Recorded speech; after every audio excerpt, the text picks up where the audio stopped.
Boleh Bu, diceritakan sedikit mengenai profil Ibu, karena saya lihat ini banyak teman-teman yang tergabung dari luar kota juga. Silakan Ibu Mika. Oke, saya bersyukur kepada Tuhan dan kepada seluruh panitia juga boleh mengisi di acara ini. Saya mau perkenalan dulu, nama saya Meike Lolong, bukan Mike Lolong. Karena kalau Mike Lolong itu nama sepupu saya. Jadi supaya nggak bingung, saya suka panjangin jadi Meike Klasina Lolong. Kenapa Meike? Karena saya lahirnya bulan Mei. Jadi sekali lagi bukan Mike Lolong, tetapi Meike Lolong. Saya melayani Tuhan dari tahun 1980. Jadi tahun ini sudah 40 tahun saya di ladang pelayanan Tuhan. Saya bergabung di Elizabeth Ministry di bawah Pembaruan Karismatik Katolik, Keuskupan Agung Jakarta.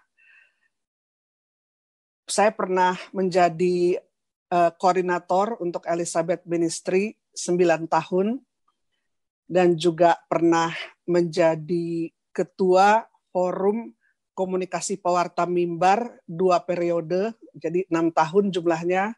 Dan setelah itu saya menjadi ketua bidang pengembangan di BPK, Badan Pelayanan Keuskupan, itu 2 periode juga selama 6 tahun.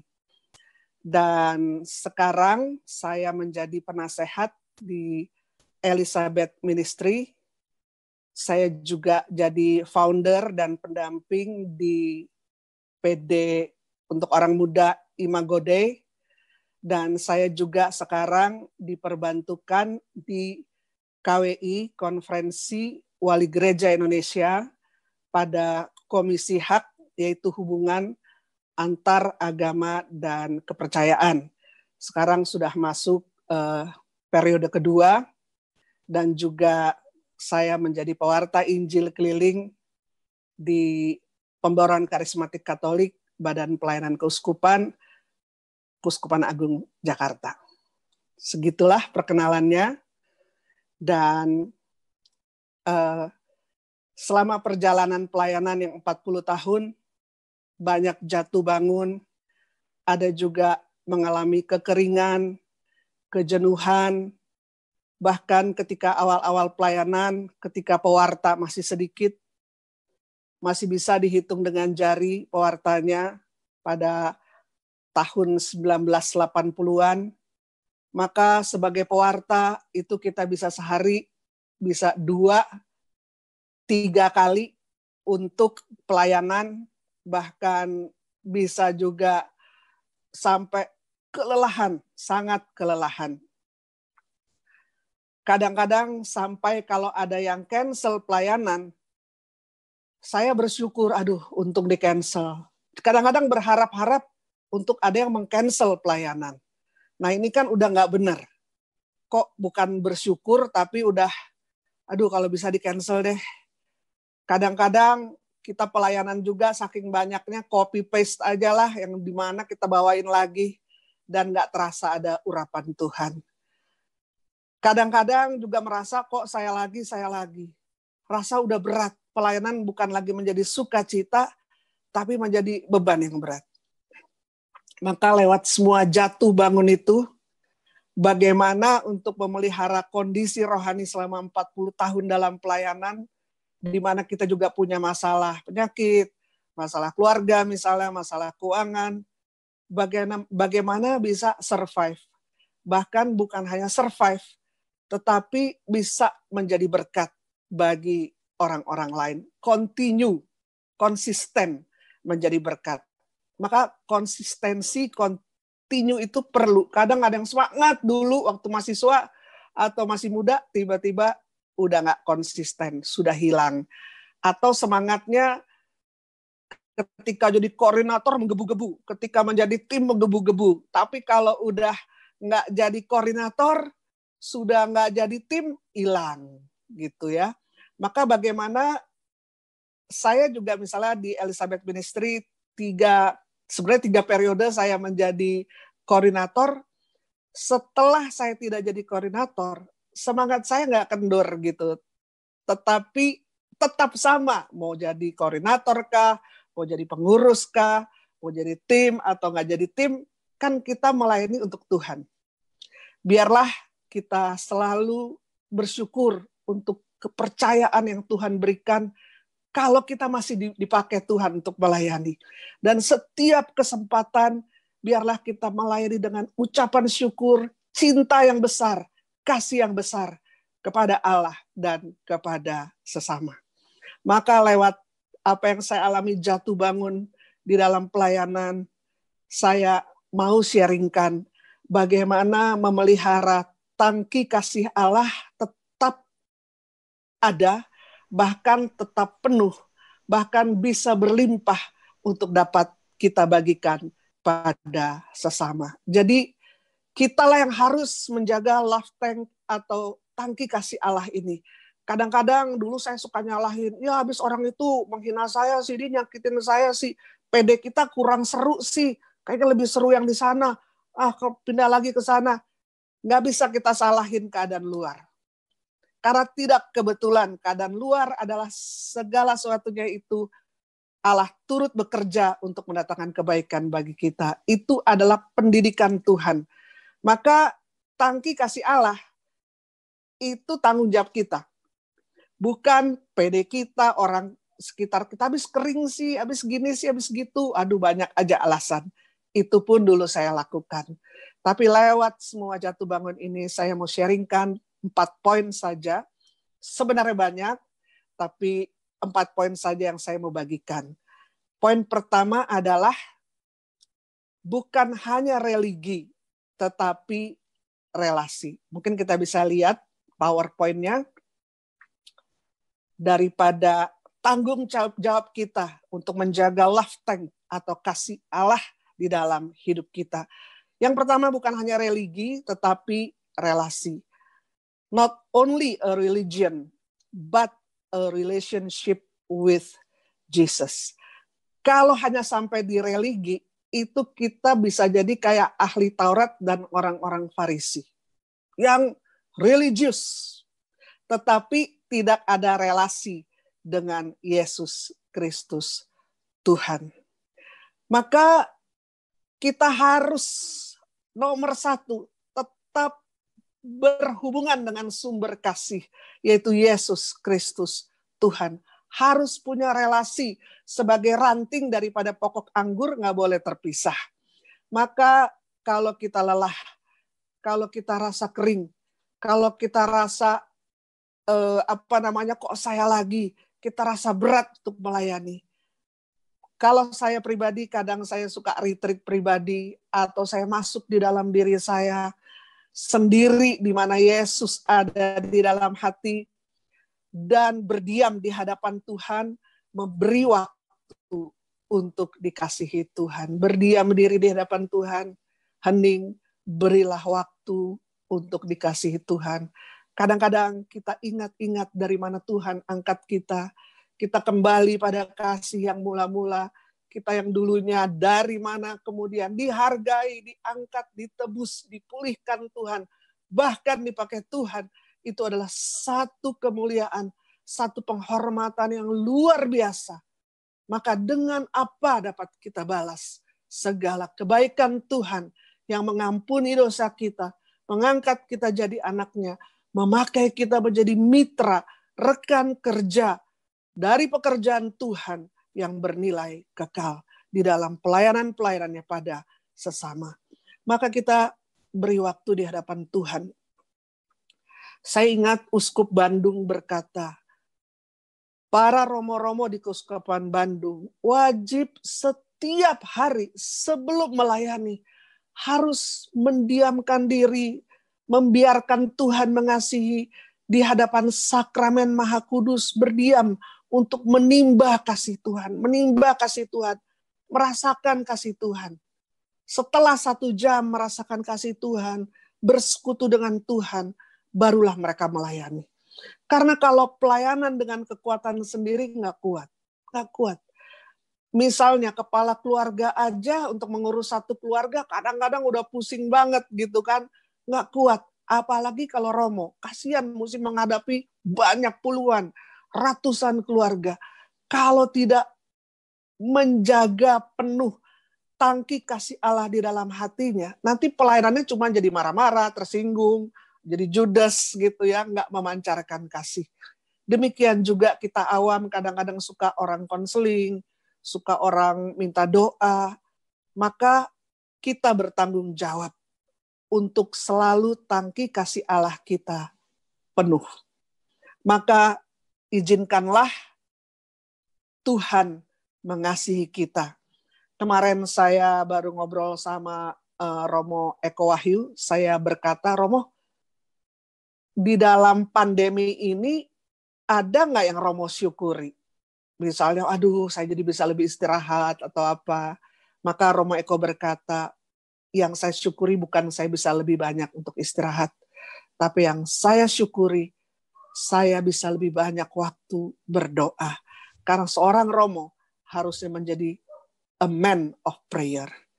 Kita akan lihat ayatnya, Matius 1 ayat 35. Bagaimana Tuhan Yesus menjaga tangki kasih-Nya untuk berdiam diri di hadapan Allah Bapanya di sorga.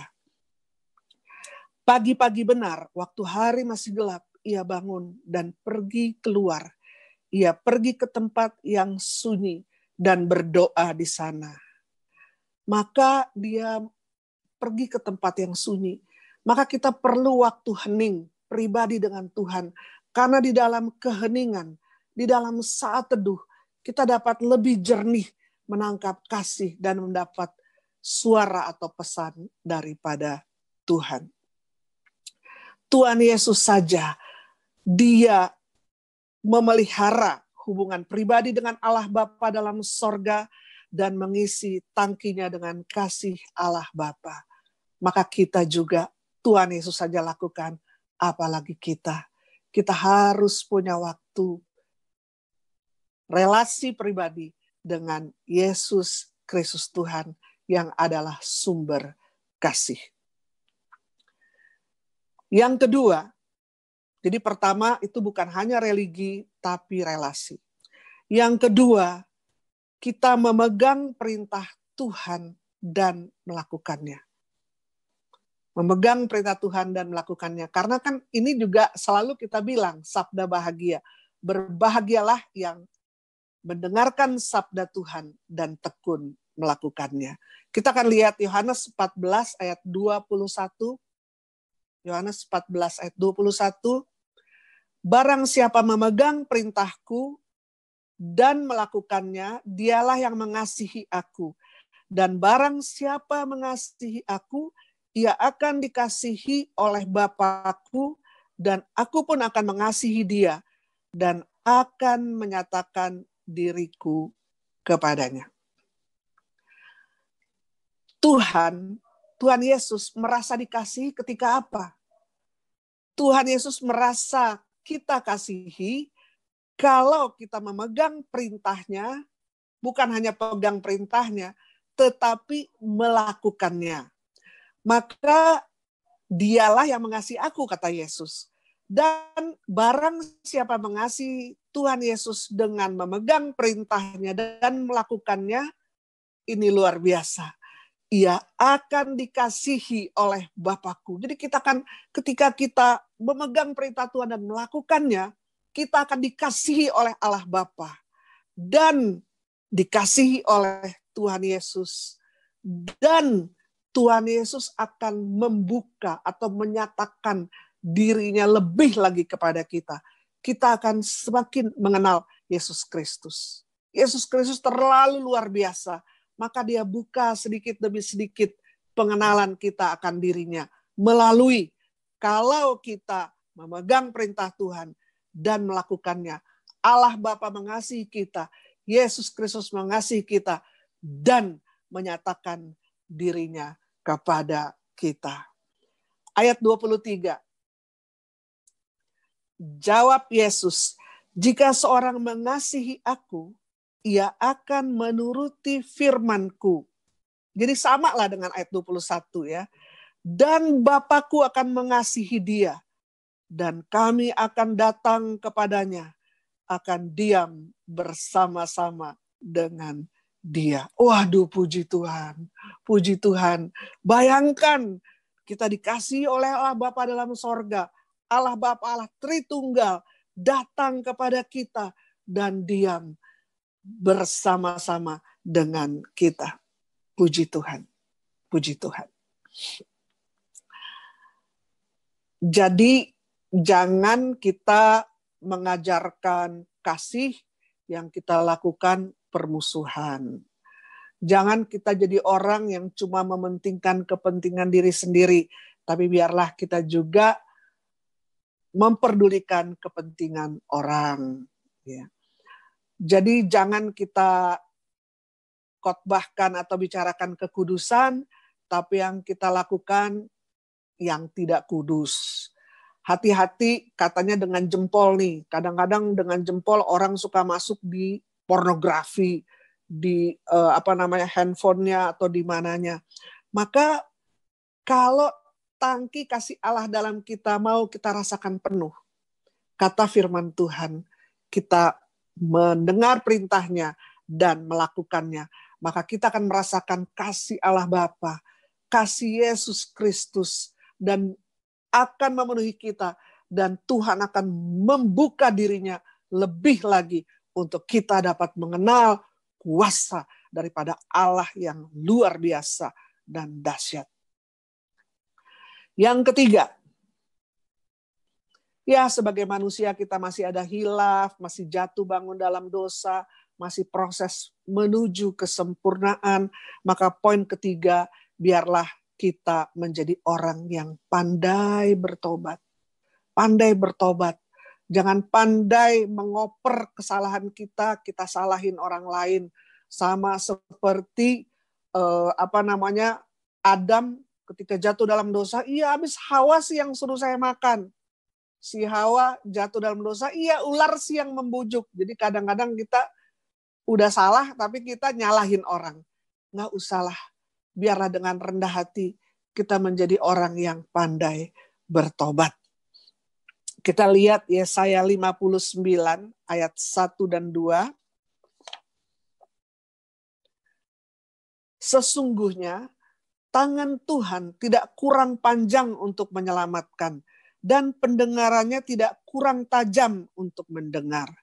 Tetapi yang merupakan pemisah antara kamu dan Allahmu ialah segala kejahatanmu, dan yang membuat dia menyembunyikan diri terhadap kamu sehingga ia tidak mendengar ialah segala dosamu. Jadi kalau kita nggak bertobat, waduh itu tangki kasih Allah tuh jadi surut. Bahkan kadang-kadang kering kerontang. Itu bukan salah Tuhan, tapi kitalah yang tidak melakukan firman Tuhan dan melakukan kehendaknya. Melakukan firman Tuhan dan kehendaknya itu keuntungannya untuk kita. Karena kita akan mengalami kasih Bapa yang extraordinary. Kasih Yesus Kristus Tuhan. Dan dia akan persilahkan kita mengenal dirinya lebih lagi. Maka biarlah kita menjadi orang yang pandai bertobat. Yohanes 1 ayat 9. Jika kita mengaku dosa kita, maka ia adalah setia dan adil, sehingga ia akan mengampuni segala dosa kita dan menyucikan kita dari segala kejahatan. Aduh luar biasa. Jangan lama-lama menyimpan dosa. Kalau kita ada dendam, segeralah kita bertobat. Dendam itu dosa, segeralah kita mengampuni. Karena kalau kita tidak mengampuni, dikatakan kita tidak diampuni. Tapi kalau kita mengampuni, kita akan diampuni. Masih ada dosa-dosa tersembunyi yang orang lain nggak tahu, kita bawa ke hadapan Tuhan. Karena sedalam-dalamnya dosa, kasih Yesus lebih dalam lagi. Tidak ada dosa yang tidak dapat disucikan oleh darah anak domba Allah. Sedalam-dalamnya dosa, kasih Yesus lebih dalam lagi. Bawa kepada Tuhan. Sekalipun hati yang remuk, hancur, hidup yang babak belur, itu tetap berharga di mata Tuhan. Tuhan rindu setiap kita bertobat dan diselamatkan. Maka kalau kita mengaku dosa kita, dikatakan Allah itu luar biasa, Dia setia. Kadang-kadang kita nggak setia, tapi Tuhan selama-lamanya setia. Dia akan mengampuni segala dosa, bukan sebagian. Dia akan mengampuni segala dosa dan menyucikan diri dari segala kejahatan. Firman Tuhan juga mengatakan, sekalipun dosamu merah seperti kermisi, Dia sanggup putihkan seputih salju. Sekalipun merah seperti kesumba, tapi Dia dapat putihkan seputih bulu domba. Kita melihat bagaimana Tuhan mengampuni orang-orang yang sangat berdosa di kitab suci. Misalnya Maria Magdalena yang 7 setan dikeluarkan dari dalamnya. Itu kok bisa-bisanya ketika bertobat disucikan Tuhan. Maka dialah orang pertama melihat Yesus yang bangkit. Apa nggak luar biasa? Bahkan Rasul Paulus berkata, mungkin dari seluruh manusia aku yang paling berdosa. Tapi ketika dia bertobat, dia dipakai menjadi rasul yang luar biasa. Dikatakan akibat penginjilan Rasul Paulus, itu seluruh Eropa dan Asia itu adalah hasil penginjilan Rasul Paulus. Rasul yang tadinya sangat jauh dari Tuhan dan berdosa. Bagi Tuhan tidak ada yang mustahil, karena kasih-Nya teramat sangat luar biasa bagi setiap kita. Kemudian yang keempat adalah hidup dalam pengurapan Tuhan. Hidup dalam pengurapan Tuhan. Lama saya bergumul, berpikir, mencari apa sih artinya urapan. Wah, orang itu diurapi. Wah, dia ada anointed from the Lord. Ada anointing-nya. Ada pengurapan. Saya cari tahu apa sih maksudnya pengurapan itu ya. Maka saya akhirnya menemukan dari berbagai sumber dan akhirnya saya mengambil intisarinya. Urapan adalah dipilih untuk mengerjakan kehendak Tuhan dengan cara Tuhan. Jadi urapan itu setiap kita dipilih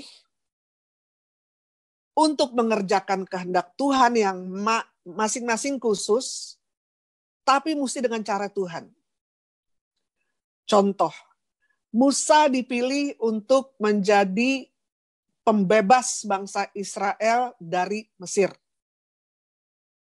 Dengan memakai caranya yaitu dikasih tongkat untuk membelah Laut Merah, untuk mengubah sungai jadi darah dan macam-macam. Dikasihlah cara Tuhan pakai tongkat.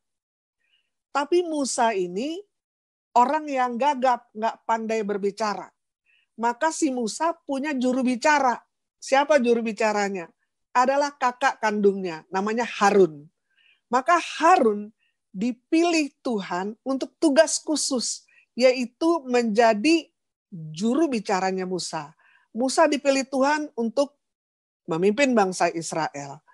Tapi ketika Harun mau kudeta, panggilan Tuhan kepada Musa mau jadi pemimpin, malahan dia memimpin salah, yaitu membangun lembu emas, membangun berhala. Jadi masing-masing kita dipilih Tuhan secara khusus, ada tugas khusus untuk kita masing-masing, dan biarlah kita minta bukan dengan cara kita, tetapi dengan cara Tuhan. Maka kalau kita hidup di dalam panggilan yang Tuhan tempatkan kita masuk dalam kehendak Tuhan, dan melakukan segala sesuatu dengan cara Tuhan, maka ada urapan. Ada dampak yang luar biasa secara rohani. Nah, jadi kita harus cari tahu apakah urapan atau tugas atau panggilan Tuhan di dalam hidup kita. Ada yang sebagai romo, sebagai suster, atau ada yang sebagai pengkhotbah, ada yang sebagai guru, ada yang sebagai pemimpin pujian, ada yang ahli masak, ya chef yang luar biasa, ada yang jago di dalam multimedia, ada yang jago di dalam sound system, ada yang jago juga di dalam manajemen. Contoh ya, ada satu organisasi rohani yang populer di dunia, yaitu Full Gospel Businessman. Itu foundernya nggak bisa khotbah, nggak bisa jadi pemimpin pujian, nggak bisa jadi singer. Tapi dia sangat bakat manajemen. Jadi dia lihat, wah ada satu daerah yang perlu kebangunan rohani atau perlu revival, maka dia buat program. Di sini yang cocok pembicaranya ini, lagunya, pemusiknya ini. Nanti dia marketingnya gimana. Jadi dia punya bakat untuk jadi event organizer. Nggak semua orang harus di panggung. Kadang-kadang orang memaksa dirinya.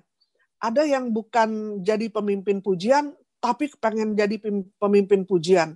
Maka biar udah 2 tahun, 3 tahun dia mimpin pujian, tapi dia bingung masuknya nih dari mana nih. Jadi setiap kali dia mesti lihat sama si pemain keyboard, masuknya dari mana. Nah itu berarti bukan panggilan. Ya. Atau fales banget, udah kursus fales terus. Itu mah bukan urapan Tuhan kamu di situ. Karena nanti kalau kita paksakan yang bukan panggilan kita, itu kita stretching ourselves dan kita nggak merasakan kasih Allah di situ. Kita nggak, nanti kita nyanyi-nyanyi sendiri, yang lain pada bosen nunggu. Kita bisa lihat, kalau orang yang panggilan bukan di situ, dia mewartakan atau dia nyanyi di depan, yang lain pada boring. Karena nggak ada urapan, nggak ada penyertaan Tuhan. Contohnya aja, misalnya ketika saya mula-mula jadi pewarta, kan saya kepengen kasih tunjuk dong, kehebatan, kecanggihan, mesti yang canggih-canggih supaya kelihatannya, wah orang kagum, hebat nih. Maka ketika berdoa,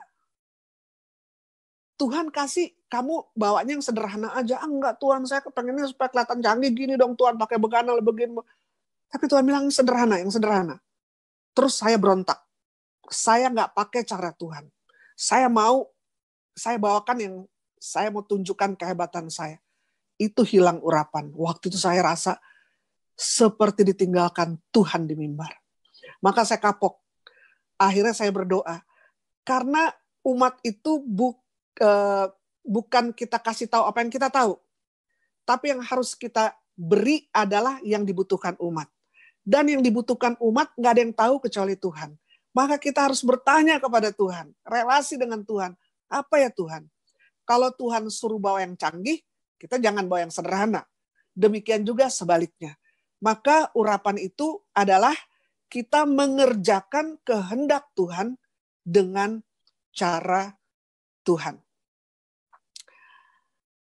Nah sekarang bagaimana kita tahu ya urapan Tuhan atau kekhususan panggilan Tuhan kita itu di mana? Ya kita mesti mulai. Kita akan lihat di sini Matius 25 ayat 23. Maka kata tuannya itu kepadanya, baik sekali perbuatanmu itu, hai hambaku yang baik dan setia, engkau telah setia memikul tanggung jawab dalam perkara yang kecil. Aku akan memberikan kepadamu tanggung jawab dalam perkara yang besar.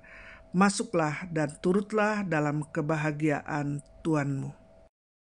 Maka kita mesti mau masuk dalam pendidikan Tuhan. Jangan mau langsung hebat, langsung besar. Suka-suka Tuhan cara pendidikannya. Misalnya, kita kan juga pertama-tama masuk SD dulu. TK, SD. Akhirnya kita naik SMP, naik SMA. Itu masih umum. Mungkin di SMA baru terbagilah ada IPS, ada IPA, ada bahasa. Kemudian kita masuklah S1. Nah S1 tuh udah mulai lebih khusus. Ada arsitek, ada teknik, ada dokter. Udah masuk lebih khusus. Apalagi ketika kita masuk S2. Ya, mungkin dokter itu akhirnya masuk S2. Dia akhirnya spesialisasi dokter anak. spesialisasi radiolog, masuk lagi S3, lebih khusus lagi. Demikian juga dengan kita. Di dalam pelayanan, apa aja kita terima dulu. Mau jadi usher, saya juga dulu pertama-tama, jadi pembantu umum. Karena saya mulai dari tahun 80 kan kita dulu, apalagi di Bandung itu pakai tikar selalu. Jadi saya bagian gelar tikar, gulung tikar, beli combro, konsumsi, cuci piring, beli inilah, beli itu. Saya rindu dipakai Tuhan. Tapi ya masih begitulah saya dipakai Tuhan, saya lakukan. Maka Mother Teresa berkata, lakukanlah pekerjaan-pekerjaan kecil dengan cinta yang besar. Maka biar apa sedikit aja disuruh untuk melakukan pelayanan, walaupun itu tidak terlihat ataupun kecil, lakukanlah dengan cinta yang besar kepada Tuhan yang sudah terlebih dahulu mencintai kita sehabis-habisnya. Maka nanti kita pelan-pelan akan tahu, saya dulu orang yang tidak pandai berbicara, orang gagap, gugup, minder. Saya nggak pernah membayangkan bahwa saya akan jadi pewarta. Bahkan 2 periode menjadi ketua forum komunikasi pewarta mimbar. Nggak pernah saya bayangkan akan jadi pewarta Injil keliling. Saya hanya lakukan step kecil, apa yang Tuhan buka, saya lakukan. Apa yang disuruh saya lakukan. Walaupun ada salah, ada jatuh bangun, bertobat. Lama-lama itu luar biasa Tuhan. Karena dibilang kalau kita setia dalam perkara kecil, maka Tuhan berikan tanggung jawab dalam perkara yang besar. Dulu saya lihat awal-awal Sydney Mohede, kami dulu suka mengundang, dulu mereka masih di dalam Giving My Best, GMB itu. Dulu Imagode sering mengundang mereka, salah satunya. Dan saya melihat kerendahan hati daripada Sydney Mohede. Sangat rendah hati. Kadang-kadang yang saya lihat ya, sorry itu saya pemain musik atau apa, giliran pewartaan mereka keluar, mungkin makan atau ngobrol di luar gitu ya.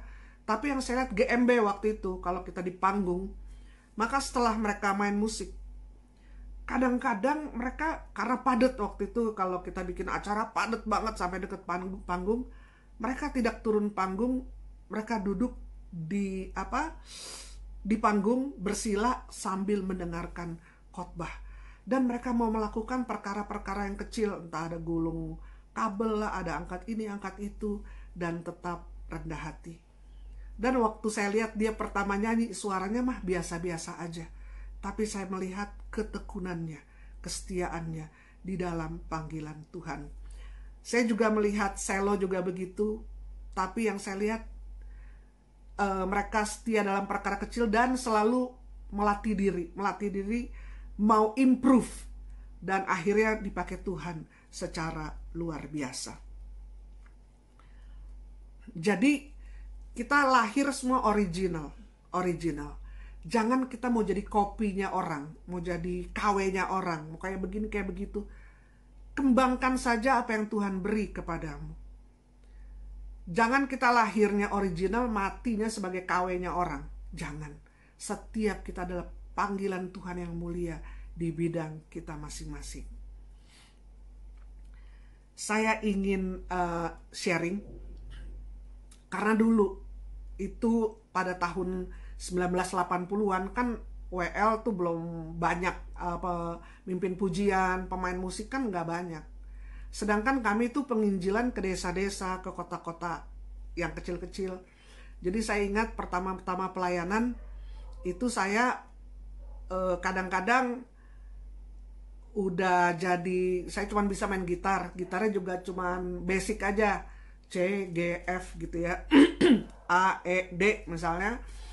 Jadi nanti saya main gitar, kadang-kadang saya main gitar sambil jadi pemimpin pujian, kemudian pewartaan juga. Wah, pokoknya di double-double lah kerjaannya gitu. Tapi yang saya saksikan, ini saya juga dengar dari Anang, penyanyi itu, si Anang Hermansyah. Dia bilang, ini mumpung karena ini kan untuk FKP 3 dan SPBI, Dia bilang dia interview kepada Iwan Fals, kepada semua deh penyanyi-penyanyi, apa sih yang bikin penyanyi atau lagu itu berhasil. Ya. Karena ada orang yang suaranya canggih, meliak-liuk, yang udah gimana, tapi kok nggak berasa gitu. Orang tuh kayak nggak mengena, nggak sampai pesannya. Mungkin terlalu show off kali ya, jadi terlalu ngejelimet. Ada kadang pemain musik juga terlalu ngejelimet gitu, atau WL, akhirnya pesannya tuh nggak sampai, kayak kok nggak ada urapan gitu, hati kita kok nggak merasakan kasih Allah. Maka si Anang ini bilang, dia interview sama semua penyanyi-penyanyi top, itu rahasianya adalah mesti jujur. Jangan lip service, tapi itu mesti keluar dari hati kita. Lagu-lagu itu mesti keluar dari hati kita. Bukan cuman di bibir saja. Mesti jujur keluar dari dalam hati kita. Kita akan lihat Yohanes 4 ayat 23-24. Tetapi saatnya akan datang dan sudah tiba sekarang bahwa penyembah-penyembah benar akan menyembah Bapa dalam roh dan kebenaran. Sebab Bapa menghendaki penyembah-penyembah demikian. Allah itu roh, dan barang siapa menyembah dia, harus menyembahnya dalam roh dan kebenaran. Maka apalagi untuk para pemuji, penyembah, itu nggak bisa lip service. Itu benar-benar harus jujur, keluar dari roh kita, keluar dari hati kita. Nggak bisa paksa orang bersuka cita kalau kita nggak merasakan sukacita. Kadang-kadang ada orang kayak dipompa-pompa. Saya terus terang kurang senang. Ayo sukacita. Kok belum kelihatan mukanya? Ayo sekali lagi. Jadi kayak dipompa terus. Sebenarnya kalau worship leader itu, dia membiarkan dipenuhi kasih Allah, sukacita Allah, maka nggak usah dipompa-pompa itu orang. Itu terasa akan menyebar atmosfer sukacita dan kasih Allah. Jadi nggak usah, belum kelihatan nih sukacita. Siapa yang sukacita? Angkat tangan, ayo puji. Langsung biarkanlah engkau menyebarkan sukacita Allah dari hidupmu dengan lagu penuh sukacita. Pemain musik juga menyiapkan dengan di dalam roh dan kebenaran, maka itu akan terpancar dengan sendirinya, nggak usah dipompa-pompa. Terasa ada urapan, ada hadirat Tuhan. Karena Tuhan mau kita menyembahnya dalam roh dan kebenaran. Saya mau tutup dengan beberapa kesaksian. Pernah satu kali kami harus pelayanan di perbatasan Timur-Timur untuk para pengungsi. Jadi kita udah nggak tidur waktu itu semalam, kemudian jam 6 pagi kita berangkat naik pesawat, transit Denpasar, transit di Kupang, kemudian kita bawa barang-barang sumbangan gitu, berapa mobil box, kita jalan menuju perbatasan. Malam hari kita akan mampir di satu paroki untuk makan malam. Jadi kita udah kuyu gitu, udah loyo banget, cuman pakai celana 3/4 gitu karena mau perjalanan seharian, itu besok baru pelayanan. Tiba-tiba sampai di paroki malam hari itu, kok kedengeran ada puji-pujian. Kemudian Romo keluar. Kita udah terlambat, harusnya jam berapa, terlambat karena pakai berapa mobil box. Romo bilang, saya karena kalian mau mampir, jadi saya kumpulkan umat untuk kebangunan rohani. Bayangin Romo bikin kebangunan rohani nggak kasih tahu kita. Dan mereka tuh udah mulai sejam lalu, sampai udah nggak tahu lagi mau lagu apa, udah nyanyi sana sini. Kalian terlambat. Terus kita bilang, aduh Romo, kita udah capek banget, mana saltum nih, salah kostum nih. Nah jadi gimana Romo, nggak usah lah. Dia bilang, aduh saya nggak enak, 10 menit aja nggak apa-apa. Pokoknya kalian asal muncul, nggak usah ganti baju. Pokoknya janji kami, ada orang-orang dari Jakarta, pewarta mau datang, tolonglah 10 menit aja. Maka dengan kelelahan itu, pewartaan sebentar, cuma 5 menit kali, terus pas pujian, saya lihat itu pujian ya, cuma pakai gitar. Gitarnya udah bolong lagi, senarnya. Udah gitu sama ini, 2 tutup botol itu yang dipaku, yang kecrek-kecrek, yang kayak tukang ngamen di pinggir jalan itu. Jadi itu jadi perkusinya. Waktu itu habis firman Tuhan sebentar, kita berdoa, Tuhan apa lagunya Tuhan, kemudian Tuhan kasih lagu. Makanya kita mesti pakai cara Tuhan. Jangan ada kadang-kadang WL yang di mana aja dia lagunya sama semua. Tapi mesti minta dari Tuhan, lagunya apa Tuhan? Nah ketika Tuhan kasih lagu, itu baru nyanyi sebentar, tiba-tiba Roh Kudus mengkudeta acara. Tiba-tiba yang punya kuasa gelap berteriak, dia mental semeter, wah menggelepar-gelepar orang di kita sampai kaget. Kita menyaksikan kuasa Roh Allah yang kudus luar biasa.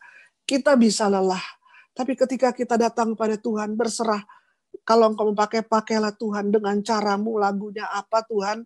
Jangan kita sok tahu, sok sendiri, sok pengalaman, tapi kita andalkanlah Roh Tuhan. Dan ketika kita melakukan dengan cara Tuhan, bergantung kepada Roh Allah Roh Kudus, itu Roh Kudus bekerja luar biasa. Nggak usah sampai dipompa-pompa sampai lama. Roh Kudus bekerja. Saya dalam pelayanan sudah melihat berapa kali dengan pujian yang sederhana, tapi tulus keluar dari dalam hati, Roh Allah bekerja mengkudeta acara. Pernah satu kali lagi saya ingat dengan tim Imagode yang awal, kami pergi ke Flores untuk anak-anak muda di Flores. Kita bikin waktu itu di katedralnya. Wah penuh itu katedral anak muda semua. Sedangkan anak-anak muda yang pergi waktu itu baru-baru bertobat. Mereka nggak terlalu tahu banyak lagu. Bahkan kadang-kadang mesti bisik-bisikan kuncinya gitu. Terus pas mau tantangan doa pribadi, saya merasakan mesti nyanyikan satu lagu yang mereka nggak tahu gitu kan. Hanya satu anak yang tahu yang main gitar. Saya bilang kita nyanyikan lagu ini. Pas ketika nyanyi, itu luar biasa. Roh Kudus bekerja luar biasa. Itu sampai di lorong katedral itu anak-anak rebah banyak jatuh. Padahal belum ada doa, hanya penyembahan di dalam roh dan kebenaran. Dan luar biasa, pekerjaan Tuhan itu luar biasa. Maka biarlah segala pujian dan penyembahan itu bukan show off, bukan untuk show, tapi lakukanlah dengan penuh cinta, kekaguman, dan bagi. Maka kita akan melihat karya Roh Kudus yang luar biasa. Biarlah kita melayani Tuhan dan sama dengan penuh kekaguman dan penghormatan dan kasih kepada Tuhan. Dan penuh kasih. Karena bahasa kasih adalah bahasa yang dapat terdengar oleh orang tuli. Dan yang dapat terlihat oleh orang buta. Sehingga kita nggak melayani dengan kekuatan kita sendiri. Tapi kita melayani dengan pimpinan Roh Kudus dan penuh kasih kepada Allah dan kepada sesama. Mari kita berdoa dalam nama Bapa dan Putra Roh Kudus. Amin. Kami berdoa Tuhan untuk berapa orang yang hatinya kering kerontang Tuhan seperti tanah gersang. Biarlah kami mau datang kepadamu. Curahkanlah air kasih-Mu Tuhan di dalam hati yang seperti tanah gersang. Ingatkan kami kembali akan betapa luar biasa kasih Tuhan. Mengangkat kami dari pojok kami masing-masing. Dari kegelapan kami masing-masing. Kau angkat, Kau basuh kami dengan darah-Mu yang mulia. Kau sucikan kami dengan perbanan-Mu Tuhan. Dan Kau memakai setiap kami. Tolonglah setiap pelayanan kami nantinya. Itu benar-benar. Karena kami rasa dengan apa yang dapat kami balas segala kebaikan-Mu Tuhan. Karena Engkau mengasihi kami luar biasa. Terima kasih Tuhan. Lawat setiap kami, kata-kata hamba terbatas, Roh-Mu yang kudus tidak terbatas. Engkau yang menerjemahkan lebih jauh, lebih dalam daripada apa yang dapat hamba sampaikan. Terima kasih Tuhan. Segala pujian, hormat, kuasa hanya bagi nama-Mu. Kemuliaan kepada Bapa dan Putra dan Roh Kudus seperti pada permulaan, sekarang, selalu, dan sepanjang segala abad. Amin. Dalam Bapa, Putra, Roh Kudus. Amin.